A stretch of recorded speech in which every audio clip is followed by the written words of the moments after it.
Good evening everyone, welcome to Grandma's Handbag. My name's Dean. Thank you so much for having us, or for having you with me, for joining in, for watching. Really appreciate it. Great again to be back. Hopefully there's no tech gremlins on this. Anyway, it's handbag time. It's another record roundup, some recent vinyl finds, and I do have a little CD in there as well.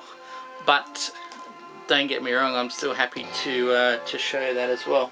Anyway, cheers to you, cheers to all subscribers and to new ones as well.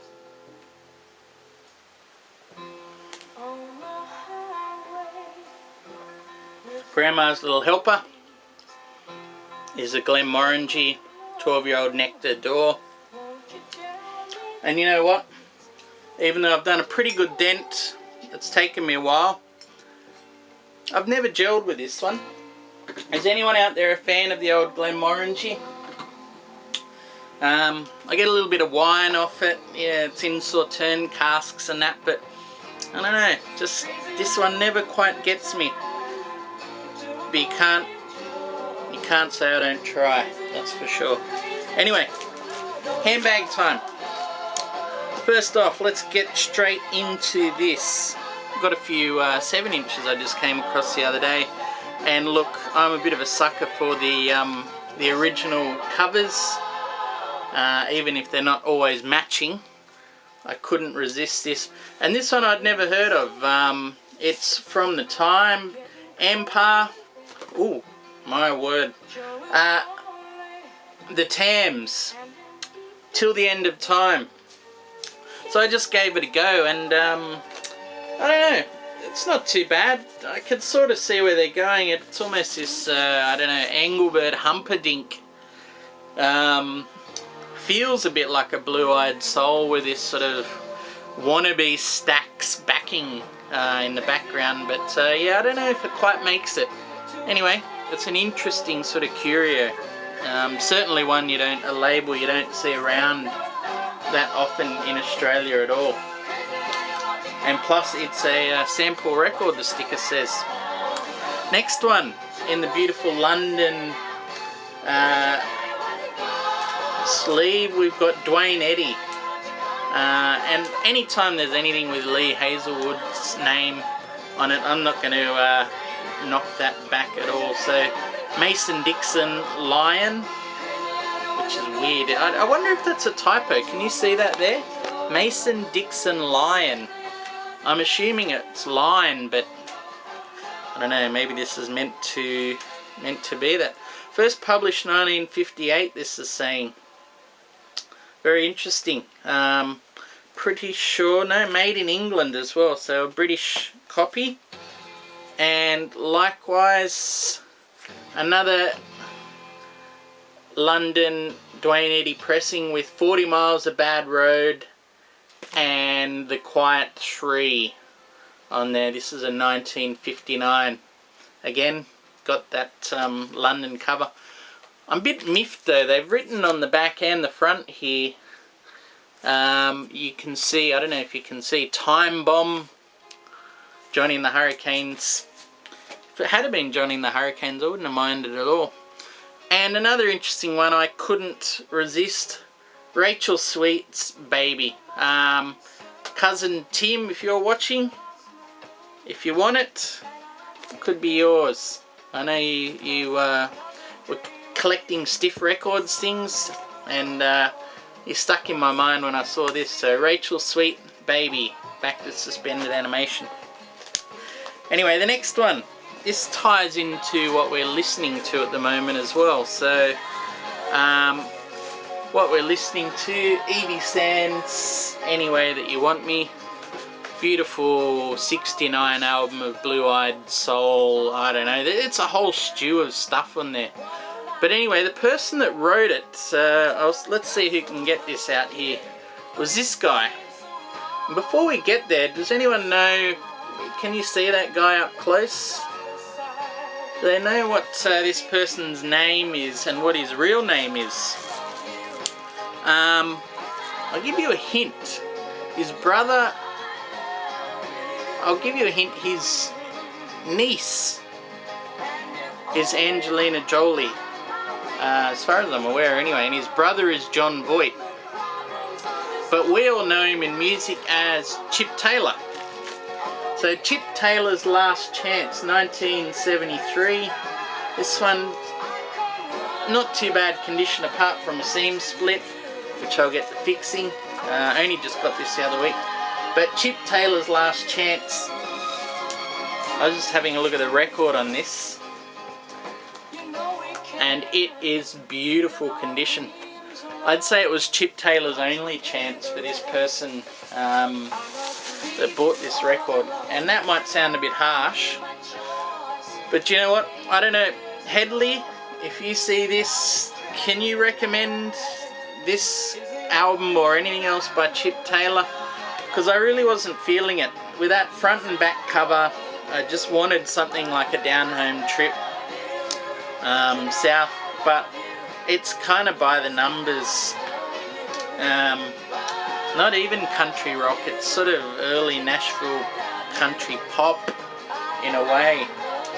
Anyway, Chip Taylor, if I can go back into a backstory, is very much behind this album here. He wrote quite a number of the songs on there. Chip Taylor, of course, is best known for Wild Thing. What else? I can't think of what else he does. Anyway, I'm blanking, you guys will know. But on this album, he's got his hands all over it in production and writing with Al Gorgoni.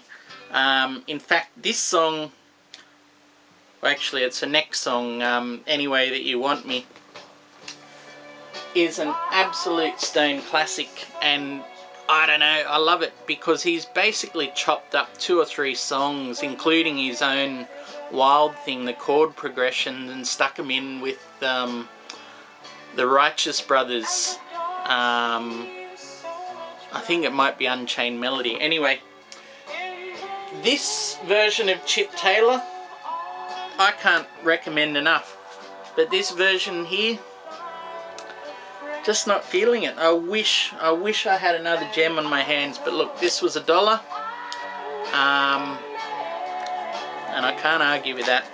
Anyway, another $1 find is another copy of Switched on Bark, and probably even in better condition than the one I had, so you can't sniffle at that too much. Alright, now we've got a couple of new ones, and the next one is a CD, but I have to show you this because I only just recently found out about it, and once I saw it I had to get it. So Lightning Strikes the Postman this is, and it's a Flaming Lips mix, alternative mix of their album. If I can find this, guys, sorry. Their album Clouds Taste Metallic. So you've got this alternative mix version in there. And if you want to go in the whole backstory of this is, you see this gentleman up the back here, Ronald Jones, a guitarist. He was around for at least 2 albums, possibly 3, but definitely Transmissions from the Satellite Heart and this one. And he left the band not long after this. But there's been a theory, and you know, I want to return to it one day, that this is probably, you know, it's between this and the Soft Bulletin, but sometimes this is the best album I think the Lips have ever made. It's a big call, I know, but the fact that they went out and put this out kind of to me is a somewhat vindication. Anyway, there's hardcore fans out there amongst the Lips, and I can't say I'm a hardcore fan, but the ex-guitarist Ronald Jones, it really kind of in a way makes this album in his own way anyway. So to know that there's this version, mix version that has Ronald Jones work at the forefront, couldn't resist it. I love this. This was a, as you can see, a record store day release, and what they actually did was Wayne Coyne has done, and this one goes out to you and his Vinyl Den. I hear you've got a comic for the VC coming along, so I'm imagining your artwork is a damn sight better than this, but and probably your storytelling as well. But anyway, this is great. It's basically a little, it's a lovely, I don't know, a bit of myth making in a way. I wish I could show you all of this, but it's a couple of aliens, father and son alien in a way, listening to Clouds Taste Metallic, and they weave in a little story about Ronald Jones, how he got this incredible guitar sound, and then how basically he tapped into an alien force, life force through it, and they came and whisked him away, and he's out there in space making music now, which is a very lovely way of mythologizing a fact that it was probably a fairly nasty way that that Ronald Jones left. There's sort of allegations of paranoia and drug use and that, and not even on Ronald's part, but on Stephen Drozd, who, as we know, is still with the Lips today. You know, I mean, I sort of think also that Ronald Jones, he jumped ship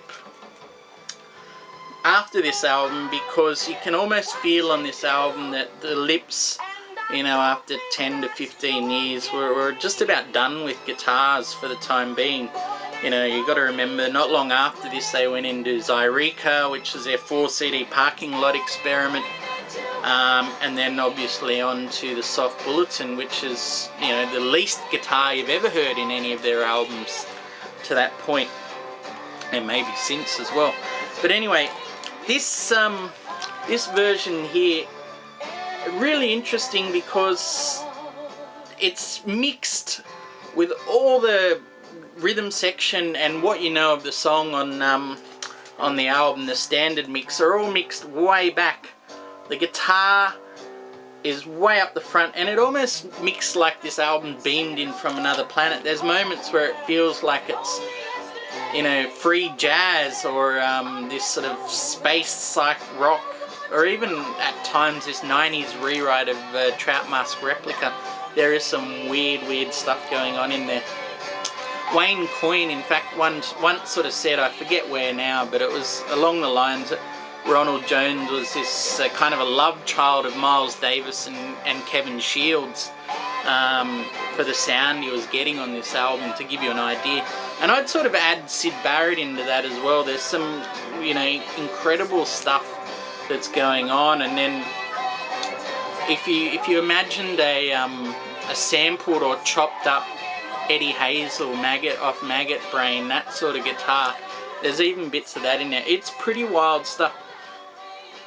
All that in mind, it's not an album you really want to hear the way it's mixed. You don't yearn to put it on too often, but I mean, think of Neil Young's Weld, where he's chopped up all the guitar feedback and things from his art concerts. Similar sort of idea in a way. Outwardly, it sort of sounds like a little amp hum, radio static and feedback, but then when you hear it underneath it, there's these delicate, clean, lovely micro melodies that sort of sweeten the whole sound of the album. Very integral. Really interesting artifact for Lips fans. Don't know if it's worth a buy, but if you want to hear some pretty out there guitar playing in a pop context, this is worth at least YouTubing, and I'll see if I can get a link for it below anyway. Excuse me. Might be time for another sip of the whiskey.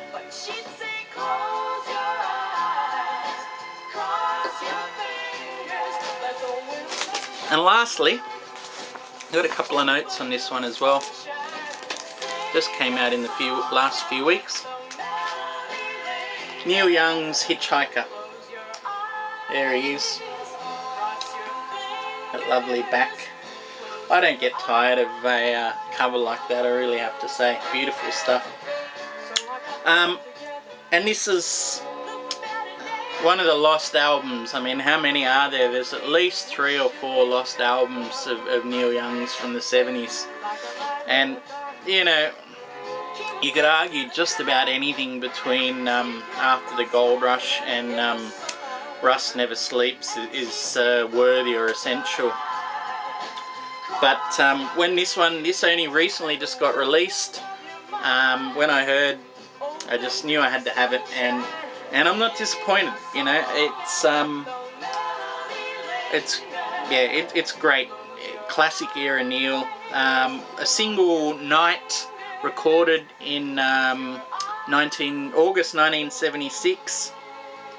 And you even hear him, or not hear him, but he sort of says in making this, it was one single night, and he would say to his producer, who you can hear at the start, you know, he addresses him, Briggs, turn it on, Briggs.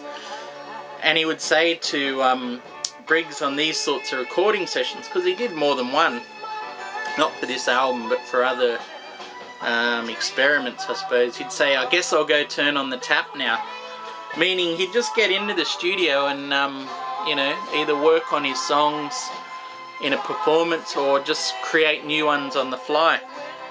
It's really, really interesting to hear it as well, because, you know, this one, as I said, one night, and apparently he's only stopping for a bit of weed, a bit of beer, maybe a bump of coke or that anyway, and you can kind of feel it. It's a very stony vibe on there, no question of that, but the playing is lucid, you know, the songs are all there. It's pretty effortless, and not without trying at all, but you just sort of feel like this stuff's pouring out of him, you know. And it's very much a recorded document of, if fans of Neil get into it, he was sort of doing these things in the mid-70s as a bootleg of the Honey Slides shows, and this to me feels very much like that kind of really laid back, stone sort of vibe, but great performances in there. You know, you can hear him, he's definitely more at peace in this one, you know. I mean, there's a slight uncertainty in terms of, you know, knowing what he needs to be doing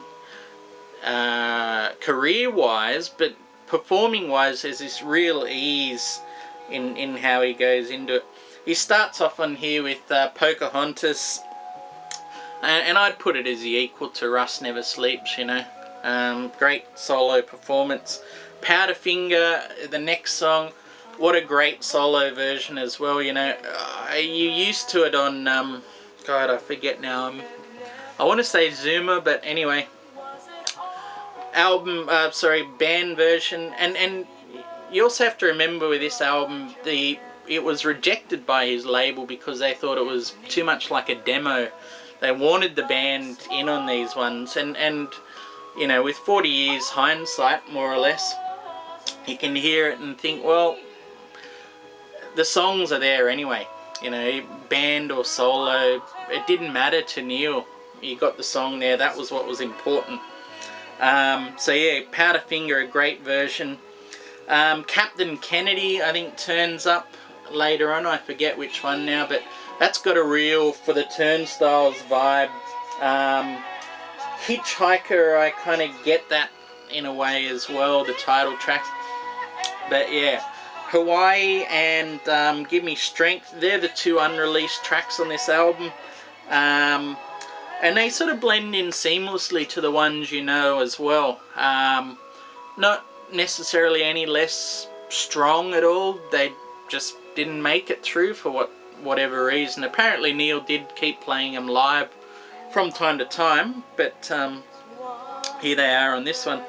Yeah, Hawaii is this story song, and the latter one, Give Me Strength, is kind of like its name. It's a real soul searcher, bit of a prayer. And it wouldn't be out of place on the Beach, which is a few of the ones I'm hearing on this album as well. Ride My Llama, it's great, very short, but it's a real escapist sort of blues on this one. And Hitchhiker again is this similar vibe. It's more instead of escaping into space with aliens on a llama, he's escaping more into his memory. you know, reflecting on the Buffalo Springfield days and then his partners and marriage disintegrations and his solo career. So yeah, again, a little bit like On the Beach on there. Campaigner, I can't say I'm a huge fan of that. There's something that sticks in my craw every time he sings Even Richard Nixon's Still Got Soul. Anyway, this version has an extra verse, I think, on it. And you've got the Old Country Waltz on there, which is Neil solo at the piano. And, you know, you get used to that song off, my God, is it Stars and Bars? American Stars and Bars, I'm going to guess. But even though you get used to that version, this one here is a lovely alternate version on piano. Again, very at ease. So really, really good stuff. Very, very happy to add Neil to the collection there.